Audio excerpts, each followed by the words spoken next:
28 फरवरी 2025। मीठे बच्चे, शांति चाहिए तो अशरीरी बनो।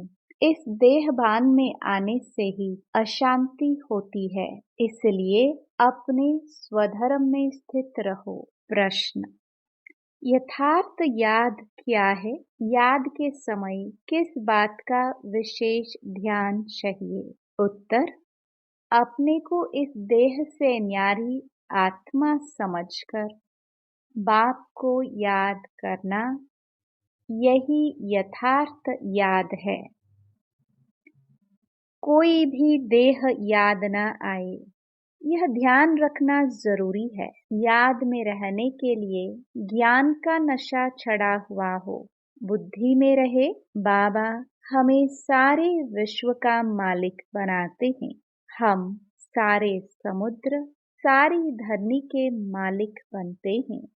गीत: तुम्हें पाके हमने। ओम शांति। ओम का अर्थ ही है अहम, मैं, आत्मा।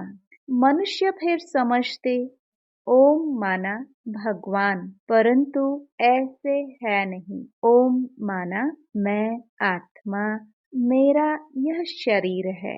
कहते हैं ना, ओम शांति। अहम आत्मा का स्वधर्म है शांत। आत्मा अपना परिचय देती है। मनुष्य भल ओम शांति कहते हैं, परंतु ओम का अर्थ कोई भी नहीं समझते हैं। ओम शांति अक्षर अच्छा है। हम आत्मा हैं, हमारा स्वधर्म शांत है। हम आत्मा शांति धाम की रहने वाली हैं। कितना सिंपल अर्थ है।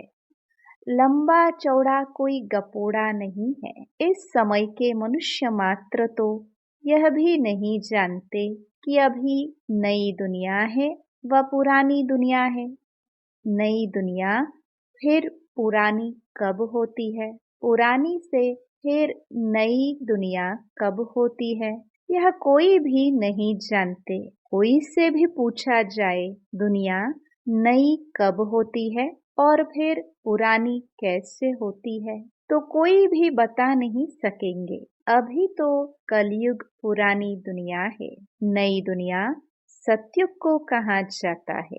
अच्छा, नई को फिर पुराना होने में कितने वर्ष लगते हैं, यह भी कोई नहीं जानते। मनुष्य होकर यह नहीं जानते, इसलिए इनको कहा जाता है जानवर से भी बदतर। जानवर तो अपने को कुछ कहते नहीं, मनुष्य कहते हैं हम पतित हैं।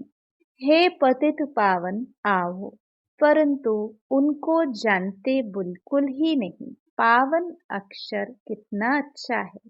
पावन दुनिया स्वर्ग नई दुनिया ही होगी।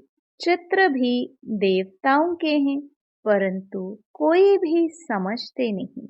ये लक्ष्मी नारायण नई पावन दुनिया के मालिक हैं। ये सब बातें बेहद का बाप ही बैठ बच्चों को समझाते हैं। नई दुनिया स्वर्ग को कहा जाता है, देवताओं को कहेंगे स्वर्गवासी। अभी तो है पुरानी दुनिया नरक, यहाँ मनुष्य हैं नरकवासी। कोई मरता है तो भी कहते हैं स्वर्गवासी हुआ, तो गोया यहाँ नरकवासी है ना। हिसाब से कह भी देंगे बरोबर यह नरक ठहरा, परंतु बोलो तुम नरकवासी हो तो बिगड़ पड़ेंगे।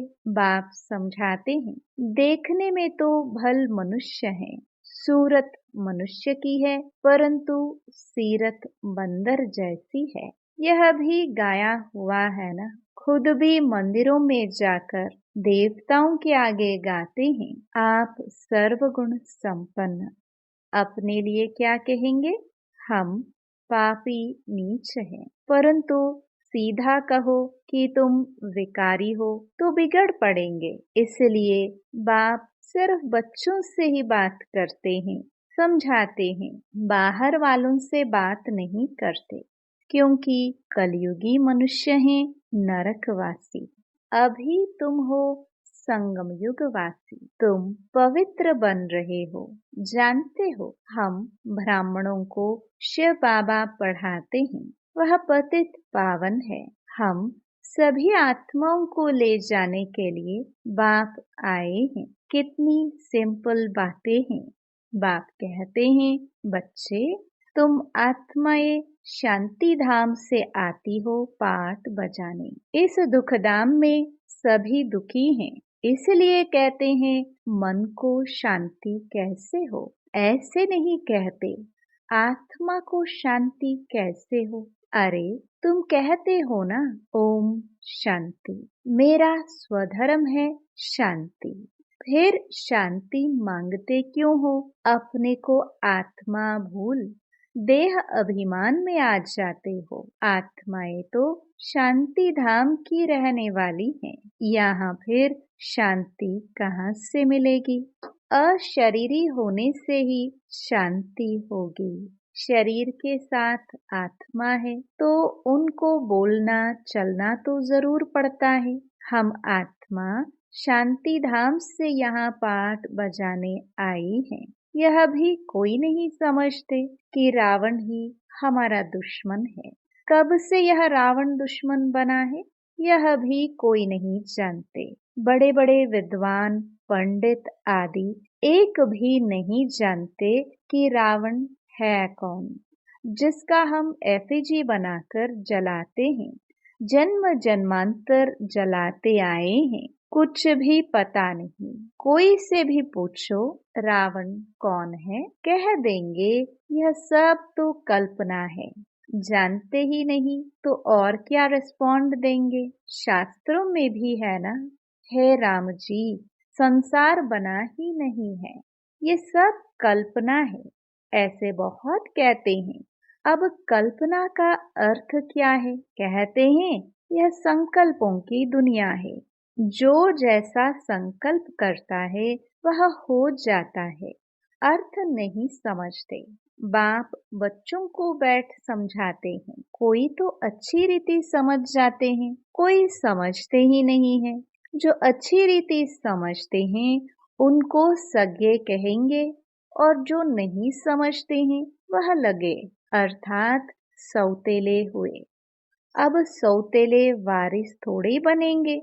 बाबा के पास मातेले भी हैं तो सौतेले भी हैं। मातेले बच्चे तो बाप की श्रीमत पर पूरा चलते हैं, सौतेले नहीं चलेंगे। बाप कह देते हैं यह मेरी मत पर नहीं चलते हैं, रावण की मत पर हैं। राम और रावण दो अक्षर हैं। राम राज्य और रावण राज्य अभी है संगम। बाप समझाते हैं ये सब ब्रह्मा कुमार कुमारियां शिव बाबा से वर्षा ले रहे हैं। तुम लेंगे, श्रीमत पर चलेंगे। तो कहते हैं कौन सी मत। बाप श्रीमत देते हैं कि पवित्र बनो। कहते हैं हम पवित्र रहे। फिर पति न माने तो मैं किसकी मानूं। वह तो हमारा पति परमेश्वर है, क्योंकि भारत में यह सिखलाया जाता है कि पति तुम्हारा गुरु ईश्वर आदि सब कुछ है। परंतु ऐसा कोई समझते नहीं है। उस समय हाँ कर देते हैं, मानते कुछ भी नहीं है। फिर भी गुरुओं के पास मंदिरों में जाते रहते हैं। पति कहते हैं तुम बाहर मत जाओ, हम राम की मूर्ति तुमको घर में रख कर देते हैं। फिर तुम अयोध्या आदि में क्यों भटकती हो। तो मानती नहीं। ये है भक्ति मार्ग के धक्के। वह जरूर खाएंगे, कभी मानेंगे नहीं। समझते हैं वह तो उनका मंदिर है। अरे तुमको याद राम को करना है कि मंदिर को, परंतु समझते नहीं। तो बाप समझाते हैं भक्ति मार्ग में कहते भी हो, हे भगवान आकर हमारी सद्गति करो, क्योंकि वह एक ही सर्व का सद्गति दाता है। अच्छा, वह कब आते हैं यह भी कोई नहीं जानते।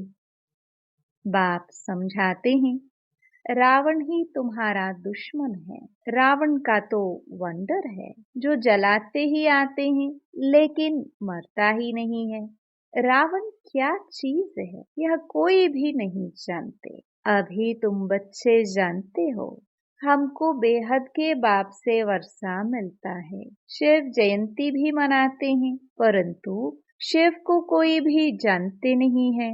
गवर्नमेंट को भी तुम समझाते हो। शिव तो भगवान है। वही कल्प कल्प आकर भारत को नरकवासी से स्वर्गवासी, बेगर से प्रिंस बनाते हैं, पतित को पावन बनाते हैं। वही सर्व के सद्गति दाता है। इस समय सभी मनुष्य मात्र यहाँ है। क्राइस्ट की आत्मा भी कोई न कोई जन्म में यहाँ है। वापस कोई भी जा नहीं सकते। इन सब की सद्गति करने वाला एक ही बड़ा बाप है। वह आते भी भारत में है। वास्तव में भक्ति भी उनकी करनी चाहिए जो सद्गति देते हैं। वह निराकार बाप यहाँ तो है नहीं। उनको हमेशा ऊपर समझकर याद करते हैं। कृष्ण को ऊपर नहीं समझेंगे और सभी को यहाँ नीचे याद करेंगे। कृष्ण को भी यहाँ याद करेंगे। तुम बच्चों की है यथार्थ याद। तुम अपने को इस देह से न्यारा आत्मा समझकर बाप को याद करते हो। बाप कहते हैं तुमको कोई भी देह याद नहीं आना चाहिए। यह ध्यान जरूरी है। तुम अपने को आत्मा समझ बाप को याद करो। बाबा हमको सारे विश्व का मालिक बनाते हैं। सारा समुद्र, सारी धरनी, सारे आकाश का मालिक बनाते हैं। अभी तो कितने टुकड़े टुकड़े हैं। एक दो की हद में आने नहीं देते।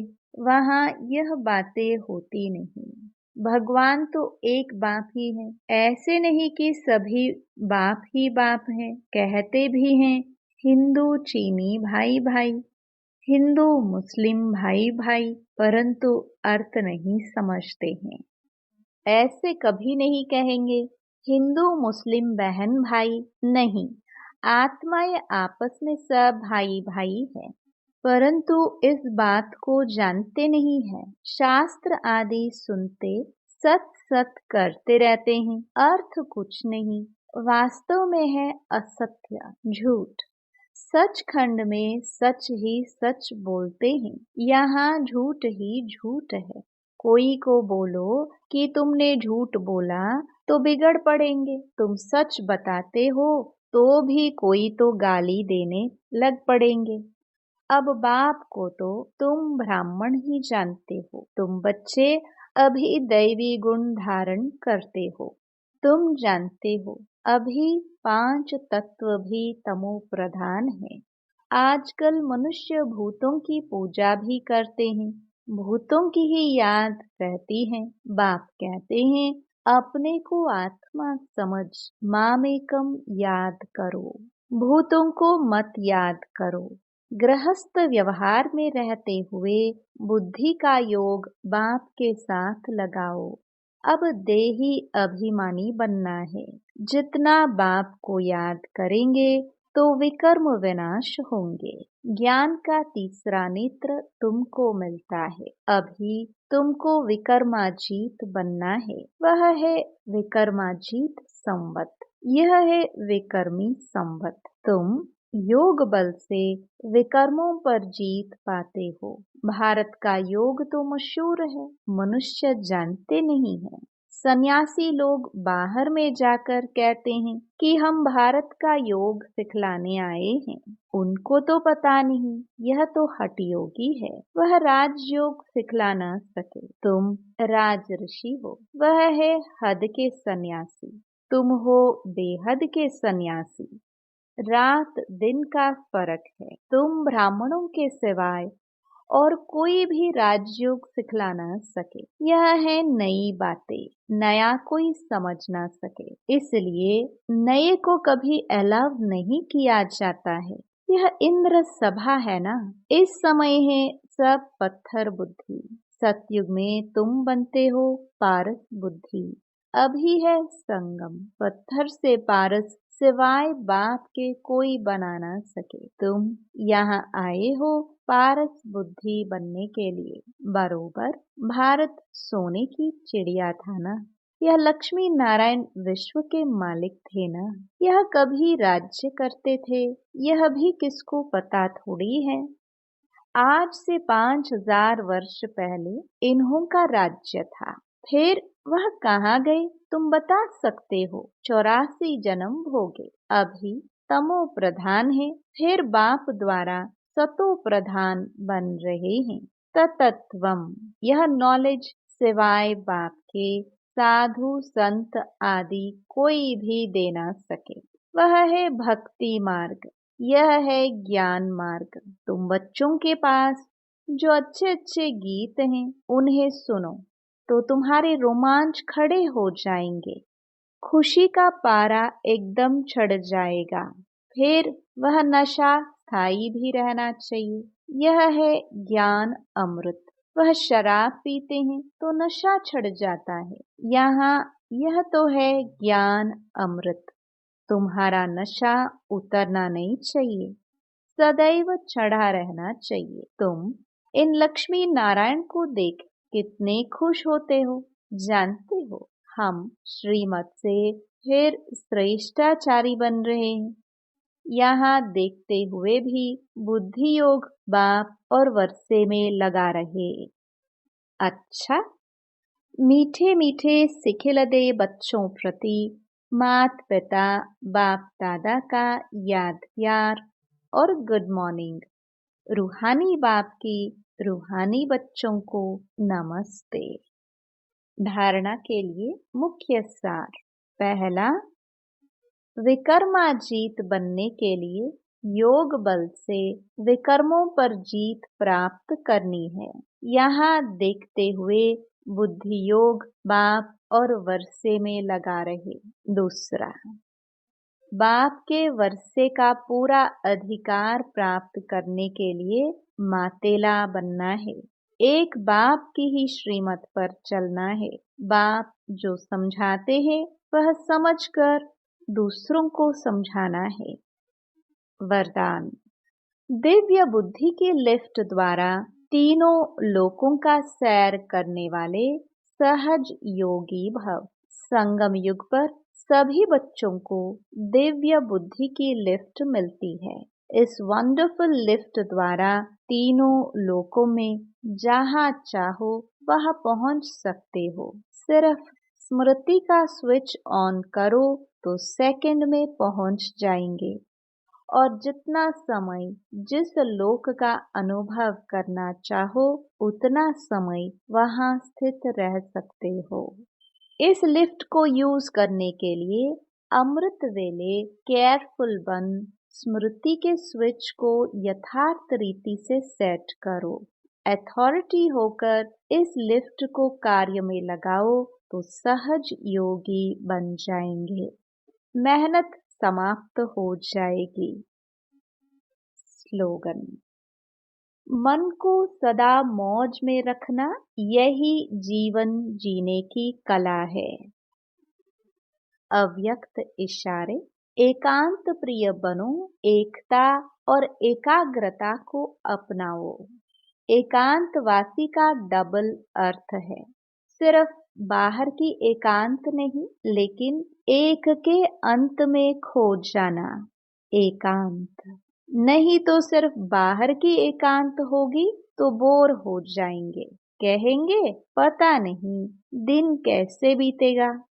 लेकिन एक बाप के अंत में खो जाओ, जैसे सागर के तले में चले जाते हैं तो कितना खजाना मिलता है, ऐसे एक के अंत में चले जाओ, अर्थात बाप से जो प्राप्तियां हुई हैं उसमें खो जाओ।